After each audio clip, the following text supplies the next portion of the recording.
So when we think of climate change, there's different ways of reducing greenhouse gas emissions. Carbon taxes are one of them. Another technique are cap and trade schemes. So in this video, we're going to look into the different cap and trade schemes available, what's involved, and who does it benefit more, and how does this work. Let's dive in.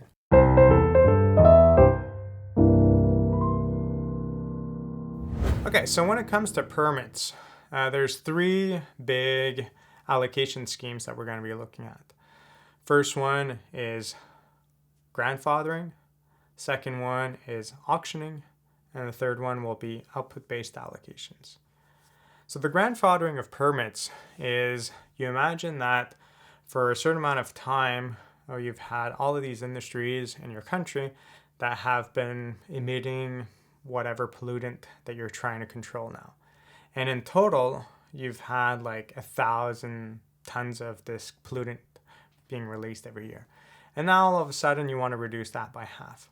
Well, you could go to all of those industries and say, well, you used to pollute 100, now you're going to have the right to pollute 50. You used to pollute 50, now you have the right to produce 25, and you're cutting all of their allocations by half, but you're giving them those permits. If they want to pollute more than what you gave them in this allocation scheme of grandfathering, well, then they have to buy the permits from someone else.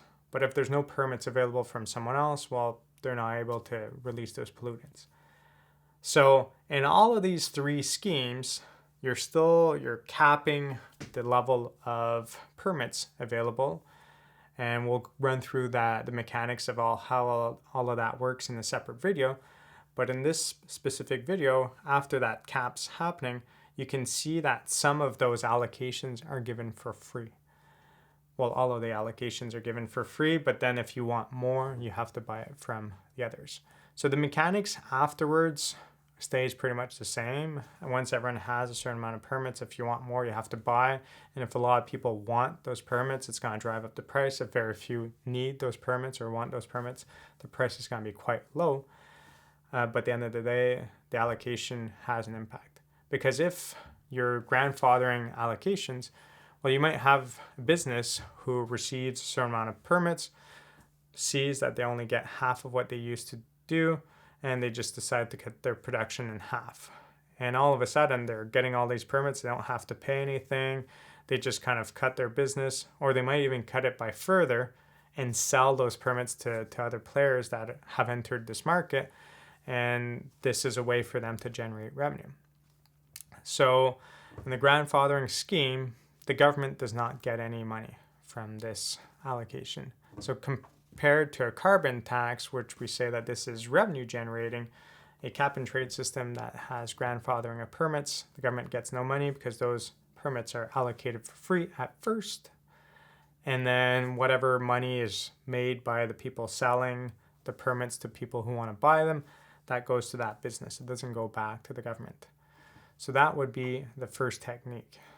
The good thing behind this first technique is it makes it less likely that these businesses will all shut down because the cost of operating is so much higher because they still get a lot of permits for free.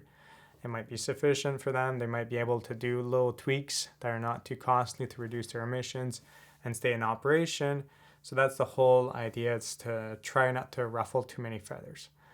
What's bad about it, though, is if you have this series of firms that are producing a certain good that has this pollutant, and now you have a new entrant that wants to come in and he's much more energy efficient but still releases pollutant, since he wasn't in that first basin, he will not be receiving necessarily some of these permits. So it makes it a lot more costly for this person to enter, even though that's the business that we would want to thrive to reduce greenhouse gas emissions.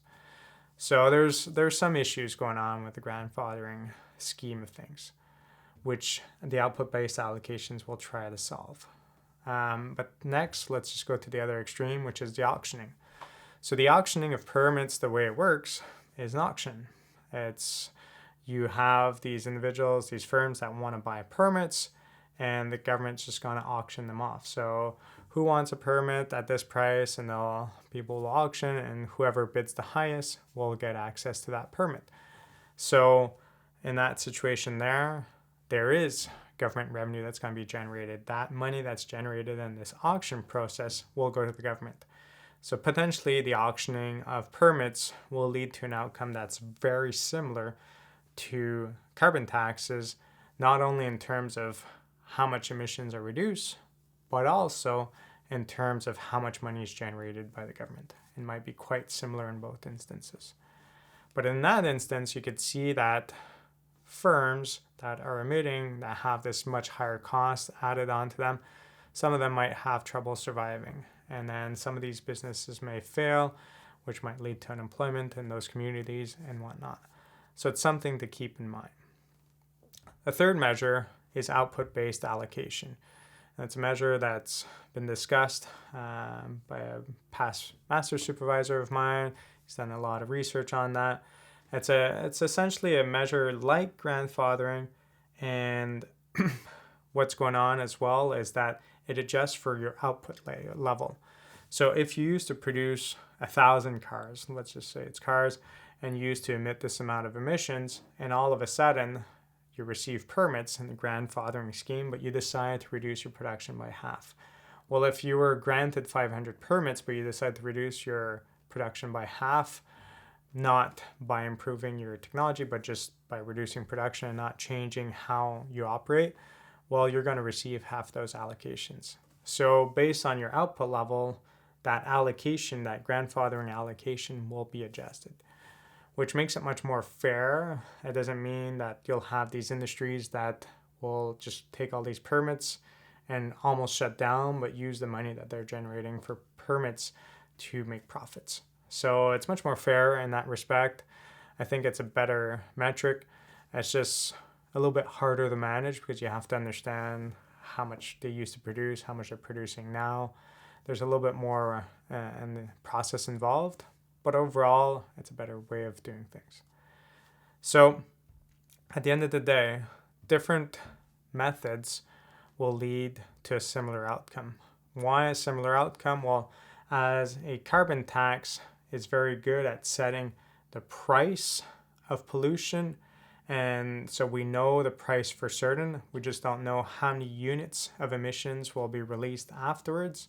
So you could easily say for businesses, if you say there's going to be a carbon tax of $100, it's very clear for them how much they're going to have to pay and what investments they should make that is beneficial. That means that they can reduce emissions at a lower cost than that, and that they should start changing how they operate, how they do their business. That's very clear. The price is clear, but what's unclear for the government is how much reductions that will actually lead to. Maybe that price of 100, you're aiming for a 20% reduction in greenhouse gases and you only got a 5% reduction. It's something that is uncertain. But with trial and error and over time, you could say, well, it's only 5%, I wanted more, so I'll increase the price till I reach that outcome. So that could be done. Whereas with the cap and trade system, you set the price, you set, the quantity of permits available, so you know how many units of emissions will be released. That is clear. What's not clear is what equilibrium price these permits will sell for over time. So from a business standpoint, it's a little bit harder to understand what's going on because you might be getting into this business thinking that the permits will be $10 a piece, and in the end, for some reason, they're like $300 a piece. Well, something that would have been profitable for you, all of a sudden, is just too much of a cost and it's not worth your while. And the price may fluctuate a lot with time as new businesses want to enter or shut down. So there's much more variability. It makes it a lot harder for businesses to make their mind up on what they should adopt or not in terms of pollution reduction tools. But it's better for the government to establish the quantity. If you know all the information, the costs, and whatnot, technologies available to firms, it's quite easy to know that this price will lead to this quantity or this quantity will lead to this price. It's obvious. I could draw graphs, we'll do graphs together and show that they're both equivalent, whether I adopt a tax or a cap and trade system, I could lead to the same outcome. The difference though is that uncertainty in real life scenarios. So it's something to keep in mind. So is your goal really to achieve a certain amount of emissions and you don't really care about the uncertainty on price? Or do you rather give certainty on price, which might lead to some uncertain outcomes in terms of how many units will actually be reduced? So hopefully with this video, you understood the different cap and trade systems of auctioning, grandfathering, output-based allocations, and how auctioning is really the method that's going to be used if you want to generate revenue and do something with that revenue similar to a carbon tax, or if you really want to help the industries. The other two ways are used. They're not as efficient in terms of money being generated and allowing businesses to keep on polluting and giving them these rights to pollute. It's not as much of a polluter pay principle in that situation, but they're all tools that are available. You'll see them in the literature, and hopefully now you'll understand them a little bit better. If you found this video interesting, please consider subscribing or joining my class where I guide you to apply and expand on the information found in these videos to real-life examples. Have a good day.